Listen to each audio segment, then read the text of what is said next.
सर्वसामान्यांच्या हक्काचा आवाज जागर जनस्थान।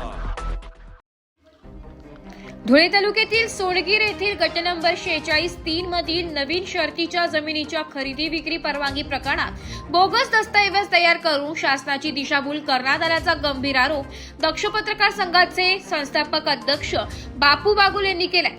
दक्ष पत्रकार संघ धुळे महाराष्ट्र राज्य यांच्या वतीने धुळे जिल्हाधिकारी यांच्याकडे या प्रकरणातील संबंधित अधिकारी व व्यक्तींवर फौजदारी गुन्हे दाखल करून सखोल चौकशी करण्याची मागणी करण्यात आली आहे। जमिनीच्या परवानगी प्रक्रियेत मूळ नोंदीमध्ये बदल, फेरफार तसेच शासकीय आदेशांमध्ये संशयास्पद दुरुस्त्या करण्यात आल्या असून त्यामुळे अनुसूचित जातीच्या महिलेची जमीन बेकायदेशीररित्या हस्तांतरित झाल्याचा आरोप आहे।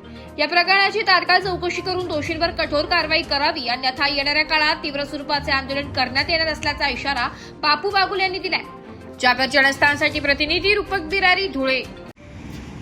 मौजे सोनगीर गट नंबर 46-3 या ठिकाणी नवीन शर्तची जी काही जमीन होती त्या जमिनीची या ठिकाणी फेरफार नोंदी करून मोठ्या प्रमाणामध्ये जिल्हाधिकारी कार्यालय, त्याच पद्धतीने जिल्हाधिकारी कार्यालयातील जे काही महसूल जिल्हाधिकारी आहेत त्यांनी, तलाठी, तहसीलदार, मंडळाधिकारी यांच्या सर्वांच्या संगनमताने संबंधित जो काही व्यक्ती आहे संजय मूलचंद दलवानी आणि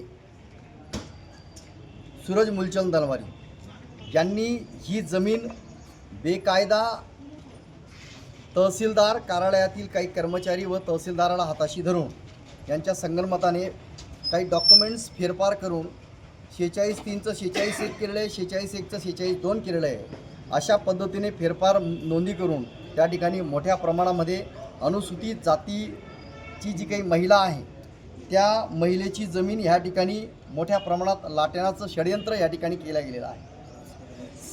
संबंधित जी काही महिला आहे राजकोरबाई सिरसाट, या महिलेला हे माहीत नाही की मी जमीन संजय मूलचंद दलवानी आणि संजय मूलचंद दलवानी यांना विकलेली आहे। कारण की जर जमीन विकलेली असेल तर त्याच्यासाठी एक प्रोसेस असते, ती प्रोसेस म्हणजे मुद्रांक शुल्क भरावी लागते, त्याच पद्धतीने नोटीस काढावी लागते आणि ज्याच्या नावावर जी शेती असेल त्या शेती विकणाऱ्या व्यक्तीला खरेदी विक्री खात्यामध्ये घेऊन जाऊन त्याला बसवून त्याच्याकडनं ती विकत घेतल्या गेली पाहिजे, तशा प्रकारची नोंद केल्या गेली पाहिजे।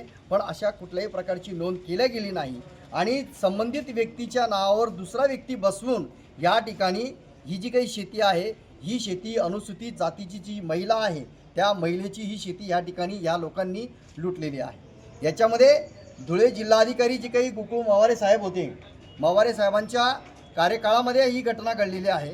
त्याच पद्धतीने महसूलचे जे काही जिल्हाधिकारी आहे त्यांनी देखील या ठिकाणी मोठ्या प्रमाणामध्ये पैसे खाऊन या ठिकाणी मोठा भ्रष्टाचार केलेला आहे। त्याच पद्धतीने ह्या जमिनीचे जे काही 1.5 करोड रुपये आलेले आहेत हे 1.5 करोड रुपये देखील फक्त जमीन लाटली नाही तर या जमिनीचा जो काही शासनाकडनं येणारा जो काही मोबदला आहे, लाभ आहे, तो 1.5 करोड रुपये लाभ देखील या ठिकाणी घेण्यात आलेला आहे।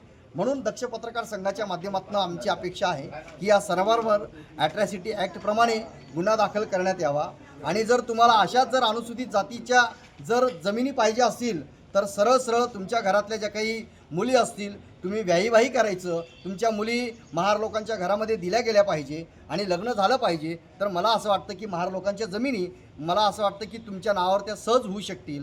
ह्या पद्धतीने जर जिल्हाधिकारी यांनी त्यांच्या सर्वांवर जर अनुसूचित जातीच्या माध्यमातून ॲट्रॉसिटी ॲक्टप्रमाणे जर गुन्हा दाखल केला नाही तर 15 दिवसानंतर या ठिकाणी जन आंदोलन या ठिकाणी दक्ष पत्रकार संघाच्या माध्यमातून केलं जाईल।